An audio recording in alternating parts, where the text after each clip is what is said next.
Welcome to Winter at the Stone Cottage. When it's snowy outside, I have time to sit inside and ponder things like the trends of 2024, which, by the way, have not changed much since 2023.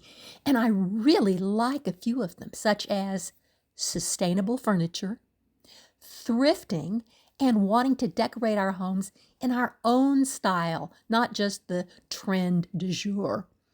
Then my brain starts going off on tangents, which is how it works, and ends up on one of my biggest rants: furniture made out of sawdust. Not familiar with that? That's because it's called MDF, which stands for the little known medium density fiberboard. The fibers in the fiberboard are really sawdust fibers that have been pressed into boards that are then turned into inexpensive flat pack furniture. The consumers identify what they want on the showroom floor, pick up the right boxes, which conveniently fit in the car, drive home, and put it together, which is kind of fun. You bond with your furniture while you're building it. It's called the IKEA effect. As any thoughtful person could predict, the furniture made from pressed sawdust is not very strong, and it falls apart in about 5 years if you use it, and even less if you move it. It's really pretty genius. Since it falls apart when you move it, it just makes sense that it doesn't come prefabricated. Similar to fast fashion, which mass produces low quality clothing, fast furniture is mass produced furniture that's made of poor quality materials. Fast furniture attracts consumers with really low prices. One of my viewers was actually told by the salesperson at Rooms to Go that the furniture was designed to last 5 years. My viewer didn't buy anything. 5 years goes by pretty fast. That's why landfills are full of broken, fast furniture, the opposite of sustainable. And the consumer ends up back at the store buying more furniture. Like I said, pretty genius. So, what do you do if you're on a budget and you need furniture? Is there any alternative? Emphatically, yes. I did a video on upholstered furniture back in November, and I put a link below in the comment. Today, I'll show you how to find and identify durable, versatile, timeless furniture that's still affordable.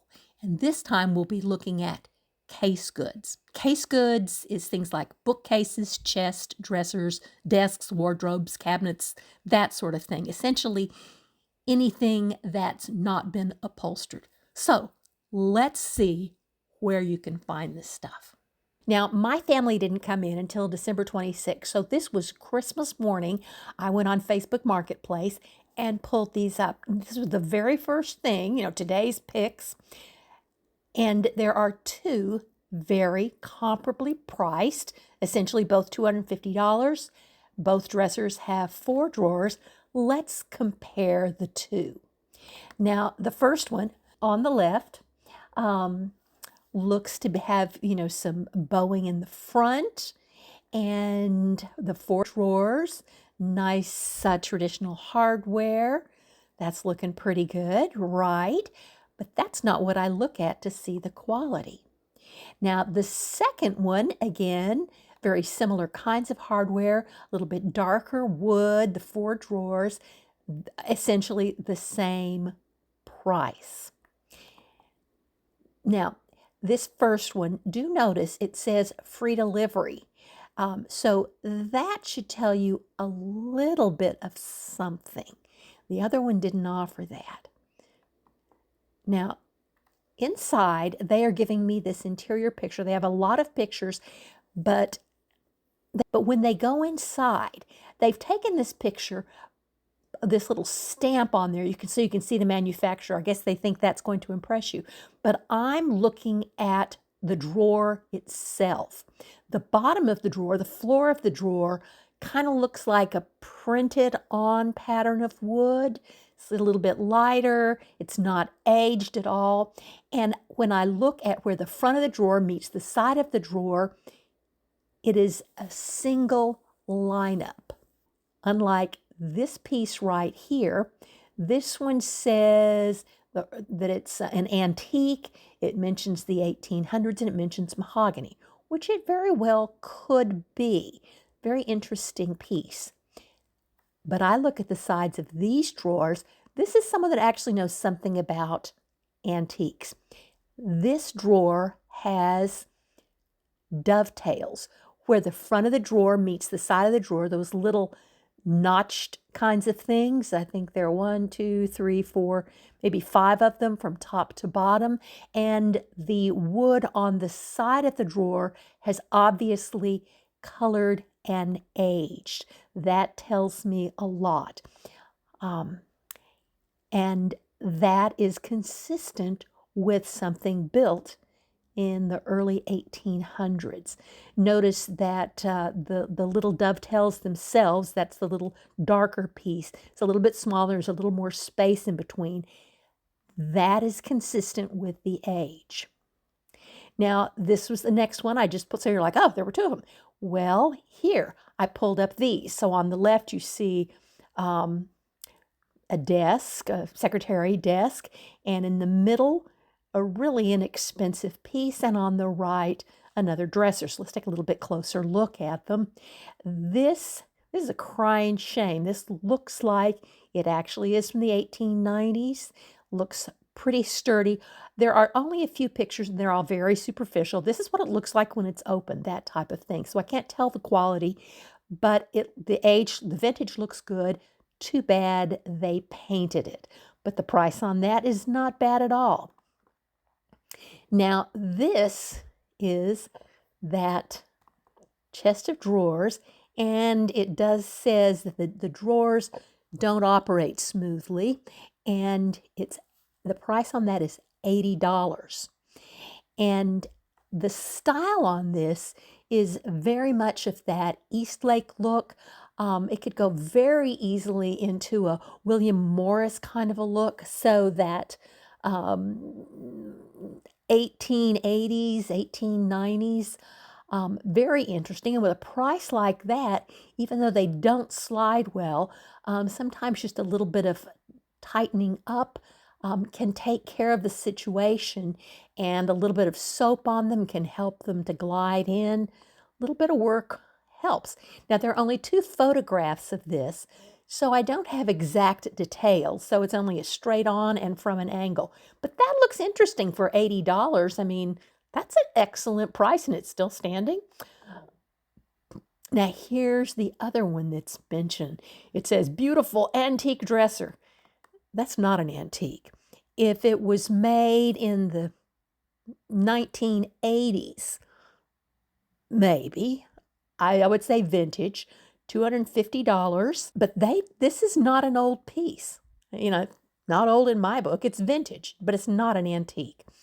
Antique is something that's minimum 100 years old, but to a real antique dealer, to be an antique, it must have been built before the Industrial Revolution, which would have been in like 1820s, 1830s at the absolute lower end.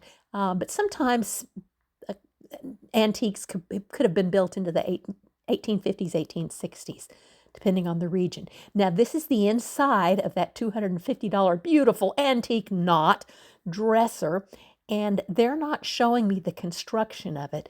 This is not an antique. Looks decent, but it's not an antique. That's bad marketing. They are going to show me the ball and claw foot. This is a very traditional Georgian kind of construction. So it's based on antique designs, but it is not an antique. And I can tell that just from looking at it. The finish would not look like that. Let's look at some things that actually are antiques. So look at that one in the middle. Now, there's the piece on the left, which is obviously a dining room piece. That looks to be over 100 years old. But that one in the middle is very interesting, but notice the price. I suspect this is probably listed by an antique dealer. So what we've got here, George III, and that's the Revolutionary War king, and he died in the what 18, I don't know, 1815 or something like that. But this is $2,600, and they'll deliver it for an additional fee. And I'm looking at this going, maybe, maybe not. Let's see what they give me pictures of. Well, I suspect this is a dealer because they're showing me the drawers out here, and I'm like, oh man, I wish I could see better. And lo and behold, the next picture, I can see the dovetails. Now, as you're looking at these dovetails, do notice there's a large space between them, and they go kind of deep, and the wood itself, it's kind of scored. The side is kind of scored where the little dovetails come in, and it says it's been refinished, but it's in good condition. But this is a very beautiful piece. Well, for $2,600, it ought to be. But that is what you want to look at to find out what an old piece looks like. But those are some good antique dovetails. And this is interesting too. This is the back of the piece. So on the back of this piece, you can see how the boards are each probably about 4 inches wide. To get the sides and the top of the dresser, the pieces had to be glued together and sanded, and it was extremely labor intensive to get those wider pieces of wood, and very expensive. So on the back, that was obviously going to be against the wall, you're going to see these narrower boards, usually, almost always that I've ever seen, vertically installed and aged and dark and not finished. A lot of times you can put your hand back there and they'll be rough on very, very fine pieces of furniture. That's what this is going to look like, because there was no point in investing that kind of time. Even in, things designed for palaces, that's still the way you're going to see it. So that's an interesting piece. I'm not going to spend that kind of money. Is it worth it? To a collector, very well could be. It's a nice piece. Now, this is another expensive piece. You can tell from our price tag here. Not a good photo. You would think that with that kind of price, they'd take the time to take a good photo without all this glare, but $1,750. Mahogany, chest on chest. So as you're looking at that, there's the base chest with the broader 3 drawers, very square, simple feet on this. And then on top of it, 3 drawers with a pair of drawers on top, and then the crown around the top. And it talks about how there's satinwood inlay, and they're going to show us a little bit more of that as we get a little closer here.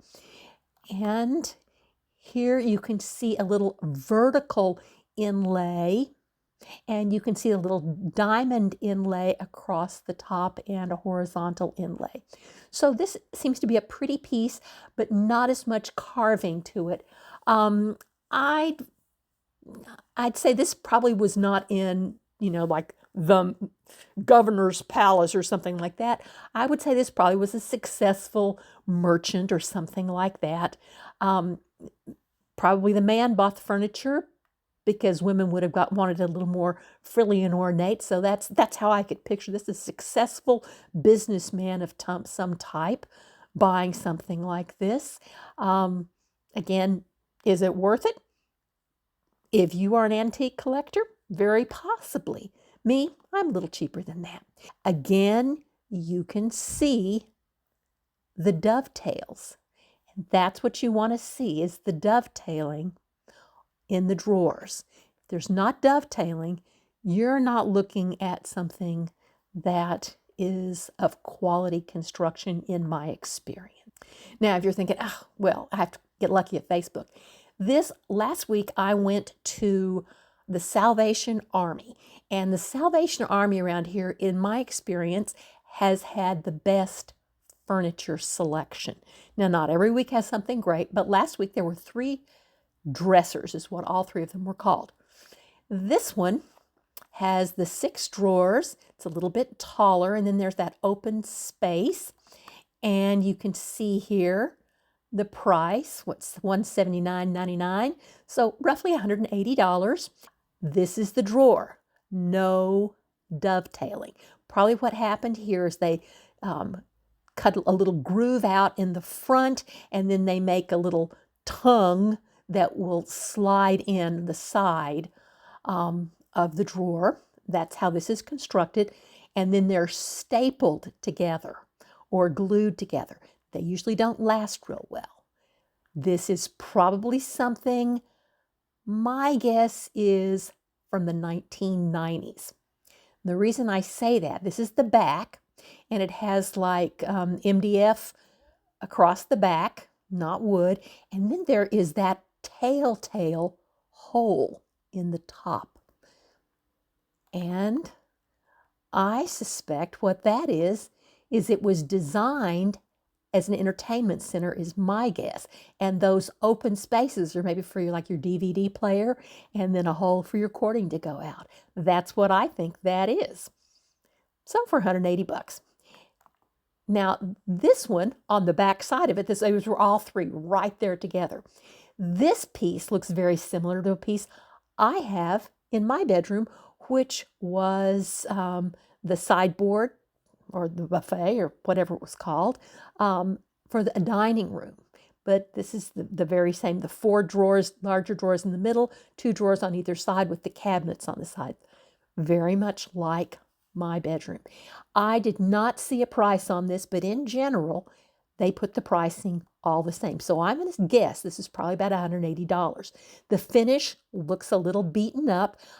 I would guess that this is probably from the late 1930s, 1940s. And what am I going to look for? I'm going to look for dovetail. So you can see dovetailing in the drawers. This one is coming a little bit unglued, but that's pretty easy to re-glue it and then clamp it together and get it nicely, solidly back together. Not all the drawers are coming apart, but here's one that actually is. The finish looks a little rough, but a little scratch cover. There are all kinds of products on the market that can polish this right up. And if it's the very same price, oh, that looks a lot more interesting to me. This is the back of that piece. Here we're seeing a solid wood back, a larger piece because, again, later pieces, the wood's not so expensive. Now, this is the 3rd dresser that was at the Salvation Army that day. It's kind of a glossy, plasticky kind of a feel to it. I think it's a dining room piece that's supposed to have maybe a Regency feel, Hollywood Regency. But when you look inside the drawer, you can see that telltale MDF. So this is a plastic stuck onto an MDF body. Very poor quality construction. Anyway, not worth buying in my book. Now you've seen some actual furniture that's been for sale recently in the Washington, D.C. area where I live. Where you live, it may be worse, or it might even be better than what I have found here. The key is patience and persistence. Shopping at estate sales, thrift stores, flea markets, the curb. It's like the most exciting Easter egg hunt ever. So things that you're going to look for when you're shopping for case goods. Of course, my number one favorite thing is the joinery, especially old dovetails. This image will show you several other types of joinery that you can learn to recognize as you shop. Second thing you're going to look for is solid wood, not MDF, now that you know what that is. Third thing, hardwoods are generally better than softwoods. Oak is hard, pine is soft. However, some antique pine cabinets and hutches are valued for their beautiful pine graining. And the pine belt boards in those fine pieces are always thicker cuts of wood, which leads us to tip number 4. Heavier furniture is generally better than lightweight furniture. When you pick it up, is it heavier than you were expecting? That's a good thing. Number 5, look for furniture that feels tight, not rickety and wobbly. Duh. And number 6, blocks in the corners keep the furniture more solid. You see that in tables, chairs, cabinets, dressers. It's very easy to see in person, a little trickier on a video. So while you're carrying on your hunt, there is no shame in temporary solutions. I kept my clothes in a basket until I found the right dresser. Growing up, my family ate our meals on lawn furniture. My daughter now has that table and chairs in her backyard. Our first coffee table when we got married was a slab of scrap marble on, I kid you not, 2 camp stools. Who didn't have their books on a shelf made with cinder blocks and boards? For some reason, it's now an embarrassment to not have everything new. The new car, the fashionable clothes, the trendy decor that previous generations spent a lifetime acquiring. Just because you have a credit card, that doesn't mean buying all that stuff is a good idea. And I hope that you'll have fun as you patiently enjoy the adventure of creating a home. Thanks for watching. See you next time.